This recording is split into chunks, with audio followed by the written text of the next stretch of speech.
السلام عليكم ورحمة الله وبركاته. مساك ورد رجالة، أخباركم إيه؟ أتمنى يا رب كلكم بخير بأفضل حال. فيديو جديد على قناة أخوكم أحمد ناصر.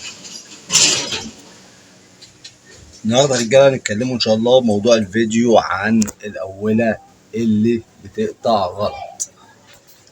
بس قبل ما نخش في الموضوع ونتكلموا في تفاصيل الموضوع، لو أول مرة بتشوفنا اعمل اشتراك في القناة، لو عجبك الفيديو اعمل لايك، متنساش تفعل زر الإشعارات ليصلك مننا كل الفيديوهات الجديدة اللي احنا بنقدمها بإذن الله. بسم الله الرحمن الرحيم، وهنبدأ الفيديو دلوقتي نخش في الموضوع على طول. أول حاجة يا رجالة، الأولى اللي بتقطع غلط. الأولى اللي بتقطع غلط دي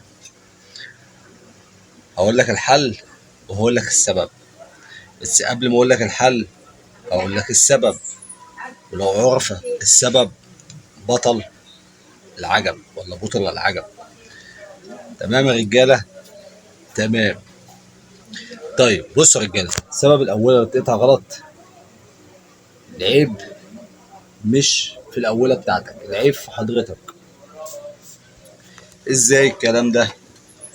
بص حضرتك، الأولى اللي بتقطع غلط دي سببها إن حضرتك صنعت الحمامتين بدري بدري، ما خدوش حقهم في التشويط، وما خدوش حقهم جري عصاري. خدوش حقهم تشويط، وما خدوش حقهم جري عصاري. بالمختصر المفيد، مش حافظين بعض بنسبة 100%، فبالتالي بيقطعوا غلط أو بيجولك مفرطين. يعني ايه مفرطين؟ يعني بيجولك 2 في 3 مش عارف ايه، سبحة من غير ما عليها سبحة. بيجي مفرط، الحمام بتاعك بيطلع مفرط أو بيقطع غلط، بتلاقي نصهم طلعوا أو أقل من نصهم أو أكتر من نصهم، والنص التاني موجود لسه مسلوق في المجال. فده طبعا غلط في غلط في غلط، وكده هو هيشتغلوا عليك وهيزعلوك. طيب كده احنا عرفنا السبب. طيب احنا عايزين نعرفه الحل يا رجاله. الحل ايه؟ طيب كده الاضاءه مش كويسه.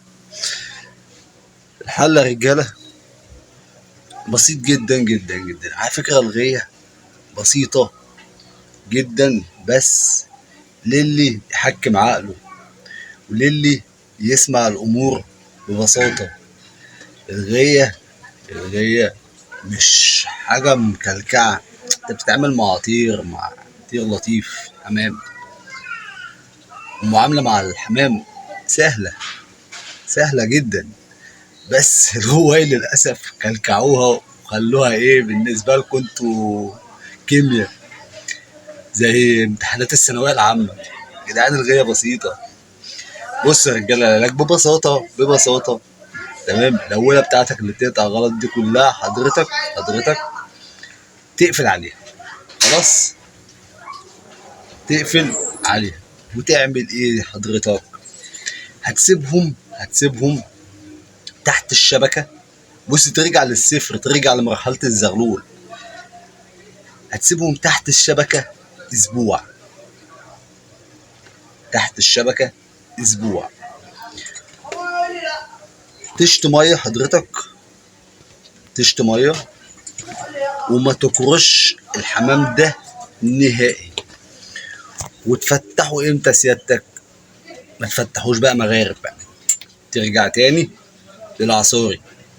تشت مية، تفتح لهم الشبكة وتسيبهم يطلعوا يقفوا على الظهر. ايه الكلام ده؟ هم زغاليل. اسمع بس اللي بقولك عليه. انت بكده بتحفظهم بعض تاني على الظهر. خلاص، بتخليهم يقرروا بعض على الظهر وبيحفظوا بعض على الظهر. وتسيبهم مش اقل من 10 ايام، مش اقل من 10 ايام. وتبتدي تجريهم تاني عصوري، بعد ما انت تحس ان هم مسكوا ببعض قبضة واحدة، كتف واحد، نية واحدة. يعني ايه؟ يعني انت دلوقتي لما بتبقى مطيرهم بتحس ان في مسافة.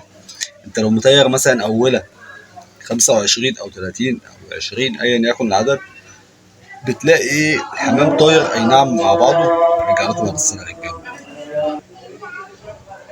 تمام يا رجاله، بتلاقيهم طايرين اي نعم مع بعض، بس النية مش واحدة. ممكن تبص تلاقي لما بيجي مثلا يحود مثلا كده، بتلاقيهم ما بين بالين متمزعين من بعض، متفرقين عن بعض، وهم بياخدوا اللفة او بياخدوا الاتجاه.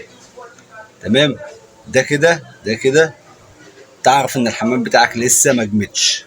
امتى تعرف ان هم جمد؟ لما تلاقيهم لموا ببعض. يعني تلاقيهم بدل ما هم كانوا مفركشين قد كده طايرين قد كده، تلاقيهم بقوا شويه صغيرين قد كده. وتحس ان كلهم بيفكروا بنفس التفكير، هنحود كده. يعني تبص تلاقي كله حوات كده، وتلاقي الذره بتاعتهم ضاقت. والاول عشان في عايز يمشي كده وفي عايز يمشي كده، فكانوا بيحودوا بكده على وسع. لكن لما يبقوا النية واحدة وحافظين بعض كويس، بتلاقيهم بيحودوا كده مع بعض، يروحوا كده، يعملوا كده مع بعض، حافظين بعض كويس. كده ترجع تاني بعد ما تتأكد وتديهم فترة على كده، تجريهم عصاري وتشوفهم بعينك لمين في بعض، وتاخد بيهم في العصاري وتشوف هيعملوا ايه معاك.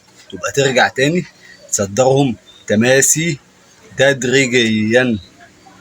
تمام. ده علاج الأولى اللي بتقطع غلط. وبكده رجاله نكون وصلنا نهاية الفيديو. لو أول مرة بتشوفنا اعمل اشتراك في القناة، لو عجبك الفيديو اعمل لايك، ويا ريت تفعل زر الإشعارات ليصلك مننا كل الفيديوهات الجديدة. والسلام عليكم ورحمة الله وبركاته. سلام يا رجاله.